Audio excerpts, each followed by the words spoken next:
you've broken your vows 1,000 times, though you've broken your vows 1,000 times, though you've broken your vows 1,000 times, though you've broken your vows 1,000 times, though you've broken your vows 1,000 times, though you've broken your vows 1,000 times, though you've broken your vows 1,000 times, though you've broken your vows 1,000 times, though you've broken your vows 1,000 times, though you've broken your vows 1,000 times, though you've broken your vows 1,000 times,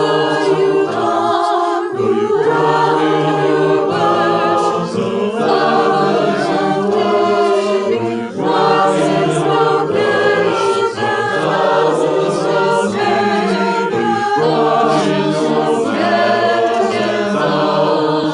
though you've broken yet again come, yet again come, yet again come, yet again come, yet again come.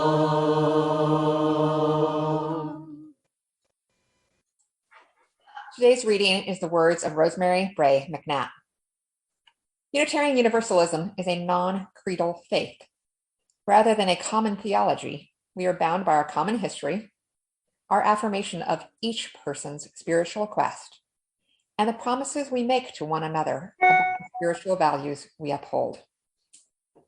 Whether you revere God, Goddess, nature, the human spirit, or something holy that you have no name for, you are welcome to join any Unitarian Universalist community and to worship, study, work, and be in relationship with people who are all on their own spiritual paths. There have always been people of faith like us. We are the people who sought a religion marked by freedom and reason and acceptance, in addition to faith and hope and love. Our forebears are martyrs who died for religious freedom, ministers who preached that no one is damned to hell or outside the reach of divine love, thinkers who taught us that no spiritual tradition has a monopoly on wisdom, and activists who focused our attention on bettering this world rather than placing our hope in an afterlife. Unitarian Universalism is especially important right now because something sinister is brewing in our culture and our world again, a harsh and hateful fundamentalism. We, with deep roots in democracy and in community, provide a corrective, saving grace. We believe in building and sustaining communities of memory and hope, in providing way stations of resistance for a people and a world battered by the relentless assault of intolerance. If you share our vision, we welcome your voice, your hands and your feet, your restless heart. Come, yet again, come. Good morning, my friends. Oh, look. Oh, look. Look who's standing at the train station. Do you all see him? Chai, my friend. We haven't seen you in quite a while. How are you, Chai? Oh, hey there, Reverend Nancy. I haven't seen you in a while either. Oh, how's the church been doing? Oh, we're hanging in there. It's been a long summer. We've been doing a lot of thinking recently about how our organization systems at the church work and looking at our thoughts about the purpose of why we gather together. But enough about us. How are you doing? What are you up to? Where are you going? Oh, I decided I needed to take a trip to go somewhere that I can hike and in the mountains, stretch my legs, get some cool, sweet air. Oh, I'm going to the Cascades to relax and enjoy myself for a while. Well, that sounds great, Chai. When are you going there? Well, right now. That's why I'm at this train station. But Chai, do you know where you are? I mean, you're in Kirkland. Right. Well, there's no train from Kirkland to the Cascades. What? Why, I'm sure I could get there from here. No, unfortunately, there's no direct train, but perhaps you can research and find out which trains go to the Cascades. We could maybe help you figure out how you can get the best train to take you over there. Wow, that would be a big help. I have such a dream of lying down by a mountain stream. I can already see myself right there. But I guess I just don't know how to make that happen. Finding the best train seems like my first best step. Yeah, well, good luck with that, Chai. Let's stay in touch so we can work on this together. Isn't it nice that Chai has such a clear vision of where they want to be? Here at North Lake, many of us hold a vision like that, a vision of what we want this church to be and what we want to be doing in the world. But if we don't have a sense of where we are right now, it's going to be hard to figure out where we want to be, right? So we're looking ahead to a vision of beloved community that we create together by nurturing our spirits, helping heal the world, and living into the covenant that we commit ourselves to. We are here because we are searching for deeper meaning in our lives. We are here because we want to give our time and our passion to the work of justice, fairness, and repair to our living planet. And we are here because we want to learn how to work with each other, to resolve the hurts and harms we inflict on each other during the course of being part of this community. We long for all of us to learn a better way to be in the world. Spiritual deepening, social justice, and community commitment. What a deeply aspirational vision we have for ourselves. And we're not alone in sharing this vision. People across the country and world share similar visions, but too many of us are not even aware of the wide Unitarian Universalist circle that holds us all. Oh, look, do you see Chai's back? What are they up to now? Hey, Chai, did you find out which train goes to the Cascades? Oh, I'm still trying to figure it out, but in the meantime, I got hungry. I didn't bring any snacks with me, but that isn't going to be a problem because I see some vending machines on the platform over there. You're going to go over there? Yeah, I'm just going to jump off this platform and climb onto that one so I can get some chips. Holy crow, Chai. That's a bit dangerous. Why don't you just buy a snack from the vending machines right behind you?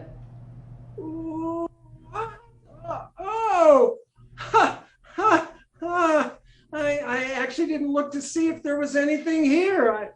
I was just looking out there and saw those machines. Yeah, it makes sense just to get something here. Well, I hope Chai finds what they need. Over a year ago, we formed a denominational affairs team at North Lake. Carolyn Hayek, Janet Culler, Judith Shattuck, and I meet quarterly. And the goal of this team is to increase awareness of what is happening in the larger UU faith and to help us connect with the many resources available to us right here on our side of the platform. We began by doing this by a survey listing over 25 UU groups and asked each of you to respond about whether you'd ever participated in workshops or meetings with them, or if you even knew they existed. Almost half of the people who responded know about the Beacon Press, which is our UU book publishing company, Black Lives UU, the Elliott Institute, which is the Puget Sound area for adult and youth camping and retreats, and the annual UU General Assembly, which is our annual national governance meeting in which all congregations meet to agree on our common mission, vision, actions, and leadership. But too few knew about any of the other groups. So today, the committee asked for me to explain and list these with the hope that you might be inspired to write down the names of one or two of these groups and explore what they do. Perhaps they might benefit from your participation, and perhaps you might learn and grow from something they can offer. Hey, Reverend Nancy! Hey, yes, Chai. I found the train I need to take. It leaves from Bellevue. That's where I came from. Well, that's great, Chai. But I don't actually remember how I got here, to this train station. I can't get to the Cascades if I can't remember how I got here, because I have to backtrack a little. I think if you go down the stairs, you'll see the buses gathered on the street, Chai. The Bellevue bus should be able to get you back right to where you started from. Oh, okay, got that. I'm off. Oh, say hi to all the Northlake people for me. Okay, bye, Chai. Nice seeing you again. So just like Chai, sometimes it helps to go back to where you started from in order to understand where you are right now, right? It was in 1648, during the early days of our history, that we signed the Cambridge Platform. This was a statement about congregational polity, meaning that we believed that each congregation should have their own authority in how they governed themselves. This was specifically in reaction to the hierarchical structures of churches in England and Europe that had bishops and popes who had full authority over each church. Congregational polity states that the authority and responsibility was given to each member of the congregational community. It was over 200 years before any national organization for Unitarians or Universalists developed, because the congregational churches had developed a deep distrust of institutional power. To this day, the UU Association, which is our national organization, has no authority over the congregation, but instead is here to serve each congregation. Conrad Wright, the UU historian, wrote this about the UUA. Sometimes, perhaps, when we are tired and exasperated, we think of it as a distant bureaucracy and berate it as though it was something alien that is somehow being saddled on us. Sometimes, in more reasonable moods, we recognize that it is here to serve us, not merely with things like hymn books and religious educational materials, but also with established and responsible agencies. The UUA organizes our annual meeting at the General Assembly each June. They establish and maintain the health insurance policies, the retirement funds, and endowment funds that all congregations can participate in. They have expertise for congregational governance. They assist churches who are searching for new ministers, and they certify the qualifications of all ministers so we don't have rapscallions running amok. They organize national justice initiatives such as the voting registration drive this past year, marriage equality, immigration justice, racial equity, and climate change justice. There are two affiliate organizations to the UUA. There's the UU Women's Federation that became consolidated over 55 years ago, joining the Association of Universalist Women, which formed in 1869, and the Alliance of Unitarian Women that began in 1890. They have consistently advocated for equal voting, reproductive justice, immigration reform, economic justice, and other issues as these impact women and girls. And I am the vice president of the UUWF. The other affiliate organization is the UU Service Committee, which began in 1939 when Reverend Waitzel and Martha Sharp took an extraordinary risk, helping refugees escape Nazi persecution in Europe. Today, the UUSC advances human rights and social justice around the world, partnering with those who confront unjust power structures and mobilizing to challenge oppressive policies. Their work is grounded in the belief that all people have inherent power and dignity. And Dave Thompson from our congregation is on the board of the UUSC. Then there are countless other national groups that support us.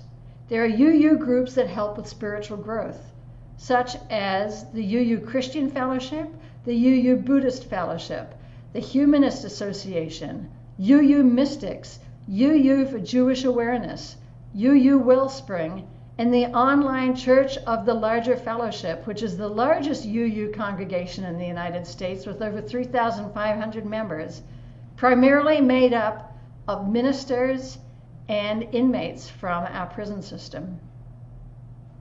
Then there are UU identity groups. There's the Diverse and Revolutionary UU Multicultural Ministries, also called DRUM.